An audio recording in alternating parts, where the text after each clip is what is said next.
I feel like my 2017 Bills take is kind of correct. That's who the Giants are. I'm looking forward to this season being over just so you quit making that comparison. Well, so this is what I told you. Like when I was like, you just got to beat it into people's heads. You got to say it so many times that people are like, "Where did I hear conspiracy that?" theories work. Brinson. Now, unfortunately, when I told you to do it, you did it, and your first try was Mac Jones. So you kind of banged on that one. You guys are. I like Mac. I can't wait to. We can talk about this later, but I'll just say quickly. Mac and Bill O'Brien. Oh, his offensive coordinator was a guy who was so reviled in Detroit. They had champagne when he left. And by the way, he's never called offensive plays. I like. What do you think was going to happen? I like Mac Jones. I think when Bill O'Brien comes to New England, he'll be good. I don't know if he's coming. But to your point, it's not a far off point. I don't hate it. And also I think that again, the most important thing, as we've come to realize yet again, it was the coaching. It was Sean McDermott and now obviously Brian Daboll. And I think one takeaway is that how bad was that Vikings defense?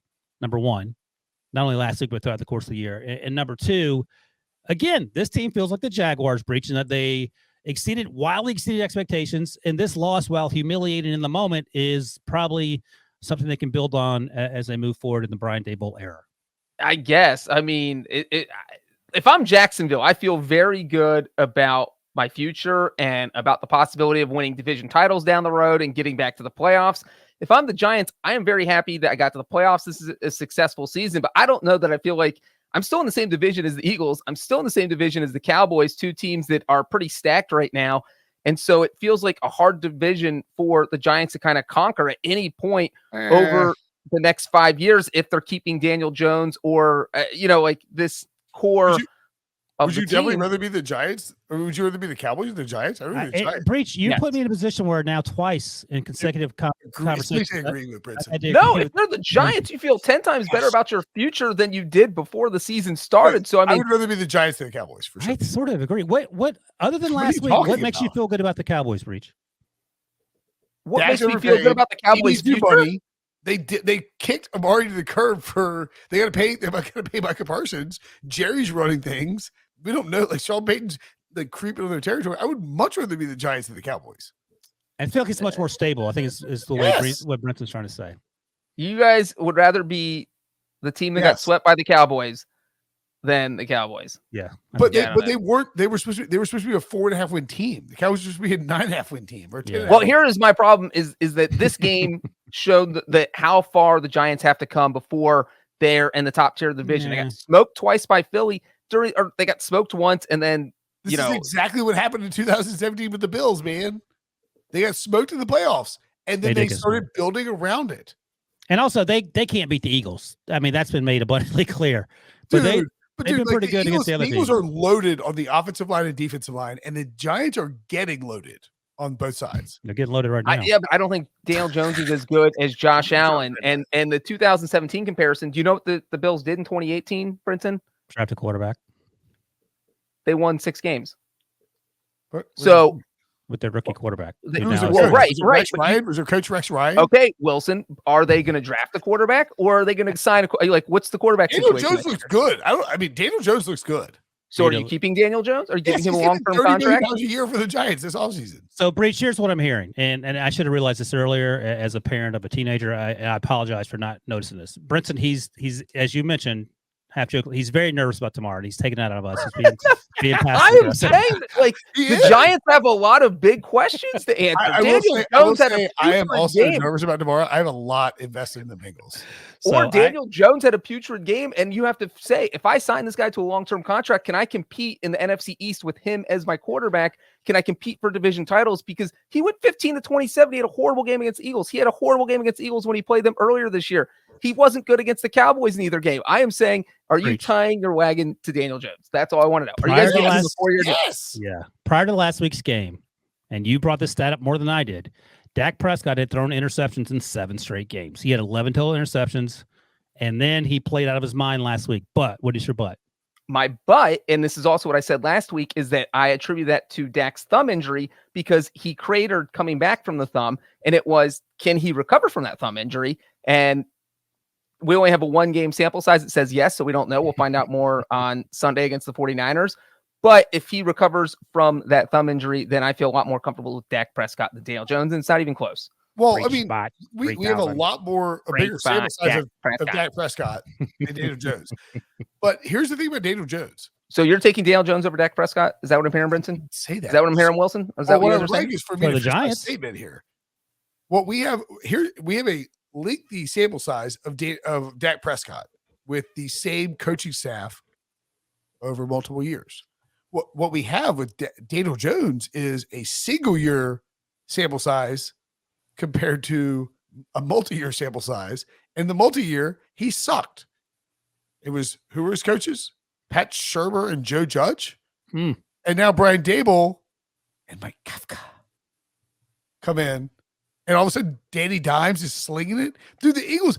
And look, Billy, put your fingers in your ears. We're not going to talk about the game. He's not coming on.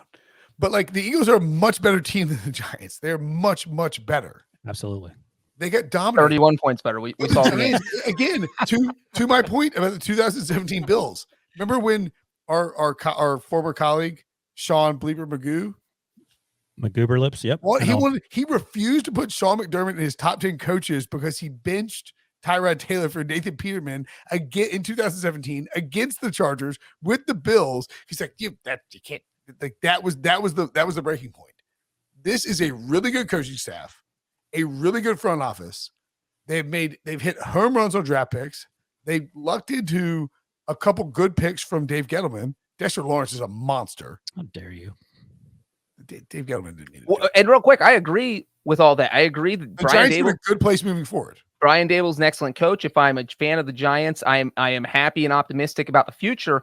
But Wilson said, is it similar to Jacksonville? And I said, no, I would rather be Jacksonville than the Giants. Of course, you'd rather be Jacksonville. Yeah. Trevor Lawrence. That's what I said. So are you guys? Every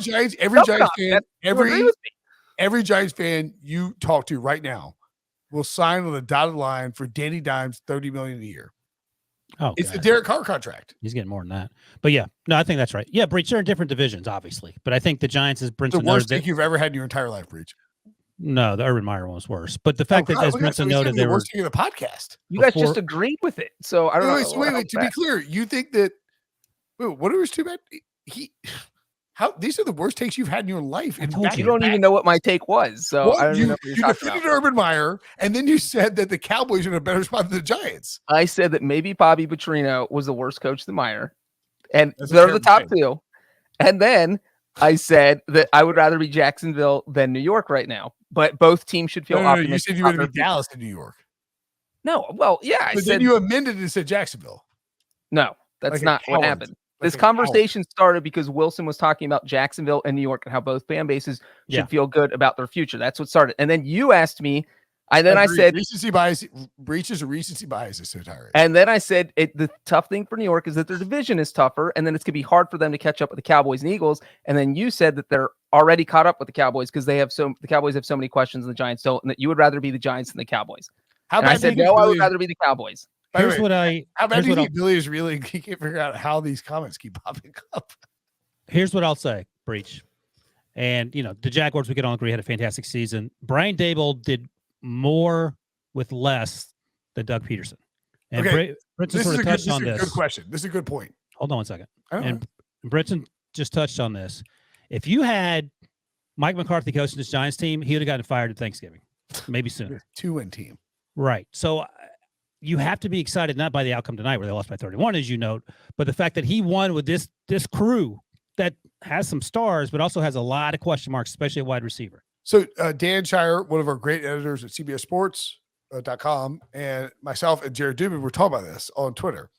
And he's like, Dable has to be the favorite to be the coach of the year. And my point was, I don't think he is the favorite to be coach of the year, and not because he shouldn't be, but because I think everyone will vote for Kyle Shanahan or Sirianni. Like this coach of the year ballot is insane. Picking 3 guys like your top 3 coach of the year is tough, man. There were a lot of Andy Reid deserves love. He trades Tyreek Hill and he wins the division. Is rolling. I think Sean McDermott deserves love. You got Doug Peterson, Nick Sirianni. Jeff Saturday. We're talking about like a who's who of great coaches, guys. You can get the Urban Meyer Award. All right, Breech, you get the last word on the losers, and then we'll move over to the winners. No, I mean, we already said it. I think if you're the Giants, you should be extremely optimistic. The team played out of its mind all season. Your head coach is the best head coach you have had since Tom Coughlin. It's been a while since that team's had any success, and obviously Giants fans should be thrilled because the structure is there to be successful going forward. And that's all you can ask for when you haven't made the playoffs since 2016. And it'd been 6 years and you sat through all these losing seasons of 3-13 and 4-13 and 6-10. It's like, oh my God. Who Brian Dable. What? The Giants with the 2 Super Bowls in the last like 20 years. Yeah, it's tough seed. Well, you said after Tom Coughlin. They got these Giants fans, these New York sports fans are ridiculous. They're like, oh, it's been so long since we've had a title. Meanwhile, Breech is willing to like do things that we can't say on this podcast to win a Super Bowl. But once you've tasted it, it's worse that you have to go longer without it because you've had the taste and now you're not getting back to it. What are you talking about? They have these Yankees fans, Giants fans have 27 World Series. They have like 2 Super Bowls in the last 25 years. They're like, oh, it's been so long. Breech, well, I'm talking about if you're a Bengals fan or a Browns fan or a Cardinals fan or something, you don't know what you're missing. You're just thinking, I'm just living life. I don't know a Super Bowl win. What is it? What is the date today? January 21st. Maybe you won't take that Christmas tree down. You asked me that as the clock hit midnight. Was this a trick question, Brinson? It was actually. I planned that out in the rundown. You won't take that Christmas tree down until the Bengals lose. And it's not for like a bit for the podcast. It's entirely superstitious because you will do anything in your life to get the Bengals a Super Bowl win. Meanwhile, these Giants fans are like, I guess we have to deal with like Danny Dimes, like finally getting us to the playoffs. Come on, guys.